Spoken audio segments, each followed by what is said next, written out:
السلام عليكم ولاد بلادي، وان شاء الله تكونوا بخير. الفيديو هذه خاوتي ما تظلموهاش، لازم تبارطاجيوها وتبارطاجيوها بالبزاف. والفيديو تاع البارح خاوتي لازم تروحوا تضربوا فيها طله وتتبارطاجا، الله ينوركم، تستاهل انها تروح بعيد. والفيديو اللي حنحطها مور هذه الله يرحم على والديكم، ما تخليهاش عندك. علاش؟ ما عندناش الوقت ورانا روطار. درك رجعنا نحطو بالزوج 3 في النهار. وتحياتي للماحي، هو اللي كان عنده الحق. تبع مليح المرخص تاع المروكي واش يقول.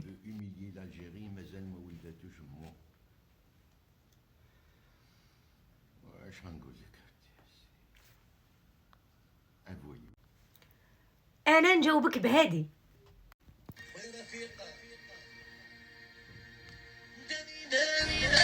على محمد سلام.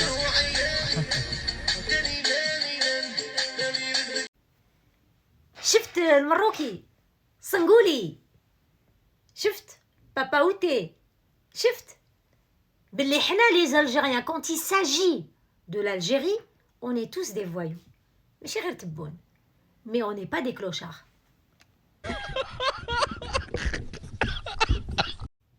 زيد اسمع واش قال. J'ai vu sur les réseaux sociaux, j'ai pas vu. Je me suis dit peut-être c'est l'IA. Donc je suis allé vérifier. Et effectivement, c'est exactement cette phrase-là, en ces termes-là, qu'a dit Monsieur le Président de la République algérienne. Je vais vous dire. En plus, mais qu'elle t'achèche. De la France dont tu parles, elle t'a humilié. قال لك كي شفتها في لي ريزو سوسيو ما امنتش عقلي.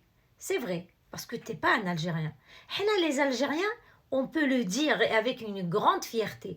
الرئيس كي قال لك كي veut humilier l'Algérie مازال ما ولداتوش مو، وزاد قال لك بعباره شعبيه، يعني هو ما يحوسش يفهمها الصنقولي المروكي، هو يحوس يفهمها الشعب تاعو، وحنا فهمناها، وحنا كامل كيما تبون.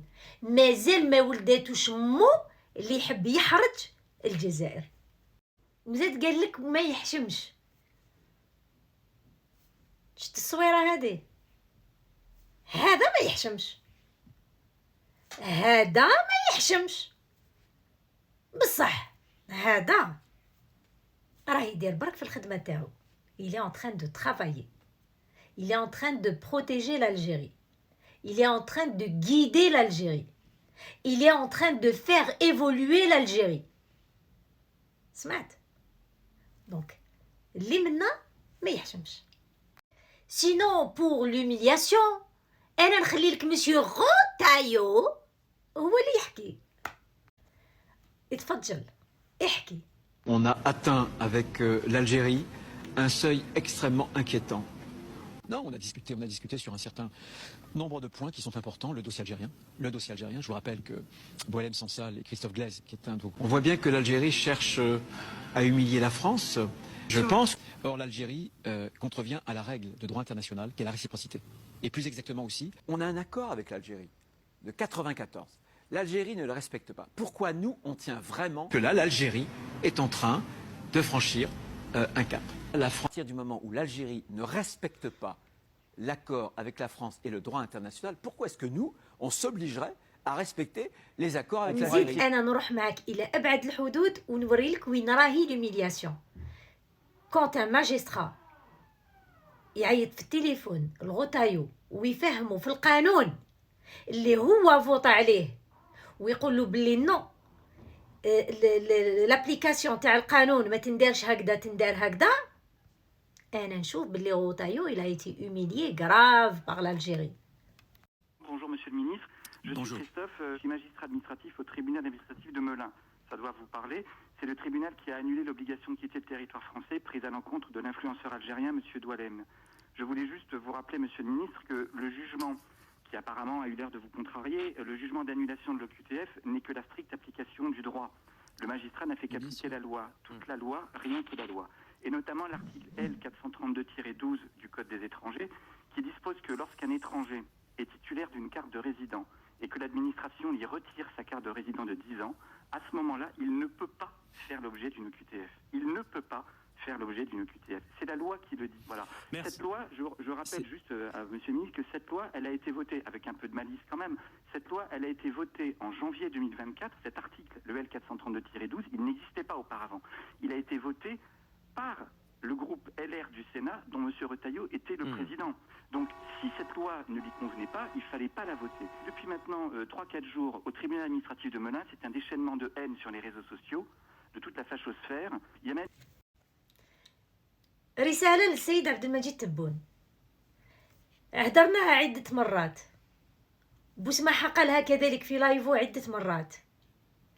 انت اليوم سيد الرئيس راك تحكم في شعبين، راهم ينتقدوا فيك شعبين، الشعب الجزائري والعبيد العياشة.